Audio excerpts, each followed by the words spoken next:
tufanye mabadiliko ya usimamizi na biashara ya kahawa.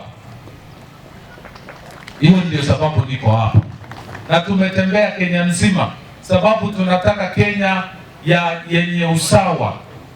Tukiangazia mambo ya kahawa, hatutafautishi wale wakulima wa Eastern, Central, Rift Valley na hapa Nyanza, wote ni wa Kenya na tutashughulikia hawa vilivyo.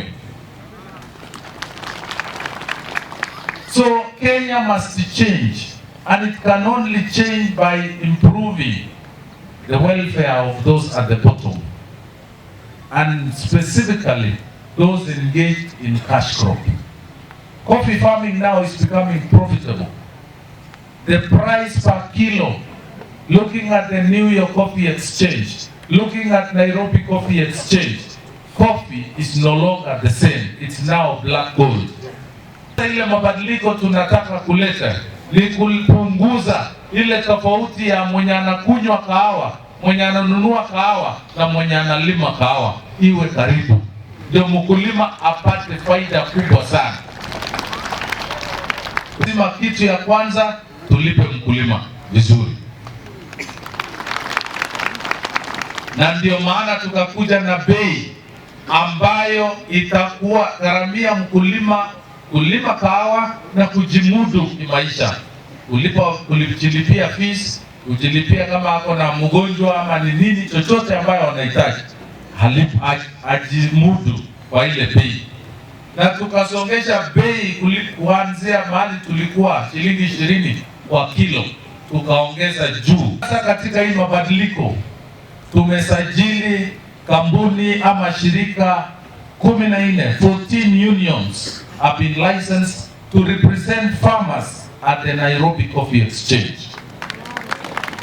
This means the farmers will be aware when their coffee is going to the market, when it is being sold, who has bought them and for what price.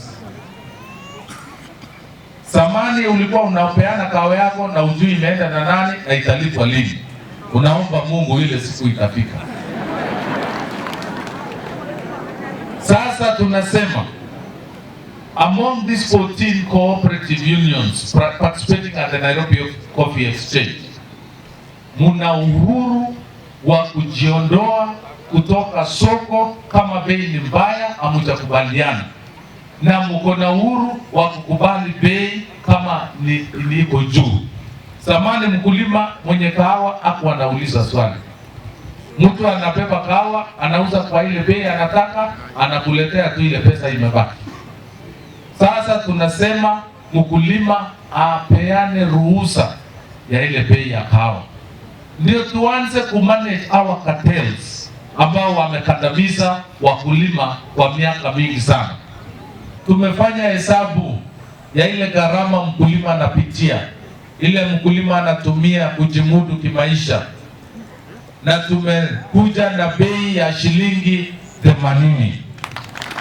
Kahawa yako upeleke kwa ile factory ya Nyansiongo ama Makwagwa ama Marani ama Nyosia, una haki ya kulipwa shilingi 40. Ikifika kwa mlango, ikioshwa, ikikaushwa, iweke kwa kunia, ikifika kwa mili unapata shilingi zingine 40. Total 80 shillings within a month of your harvest. Sisi tunataka kurudisha Coffee Research Foundation, tunataka kurudisha Coffee Board of Kenya. Tuwache soko letu ikiwa inatafutwa na wanabiashara, iwe inatafutwa na kampuni ambayo iko na uwakilishi wa wakulima. Tulete vijana wetu kwa kilimo ya kahawa. Let us bring young people in coffee farming. Future ya kahawa iko vijana wetu. Tuwapatie nusu eka moja, eka mbili, kwa sababu kahawa sitawaambia sio kahawa sasa. Kahawa imekuwa pesa. Wakulima hao wote ile kitu wanataka ni pesa mfukoni. Lakini bado hata kama imefika January pesa itafika mfukoni. Do all that you can is pesa ifike mfukoni kwa mkulima. The coffee harvest is at the harvest. Wakati kahawa imejaa kwa cooperative ama kwa societies, watu wengi wanawawa. Maana kahawa imekuwa ni kama goal. Wale maaskari wanaajiriwa pale hawajapewa kitu ya kujichunga naye. Hivyo basi, waziri, mnapopanga na mnapoweka mikakati yenu kama serikali, mkumbuke jinsi ya kulinda kahawa yetu kwa mafactories. We have 59 coffee factories and 22 coffee cooperative societies and 84 private coffee estates across the county. During the financial year 2022-2023, our coffee cooperative society produced slightly over 4 million kilograms of coffee, whose sales amounted to 312 million, of which the farmers were paid 200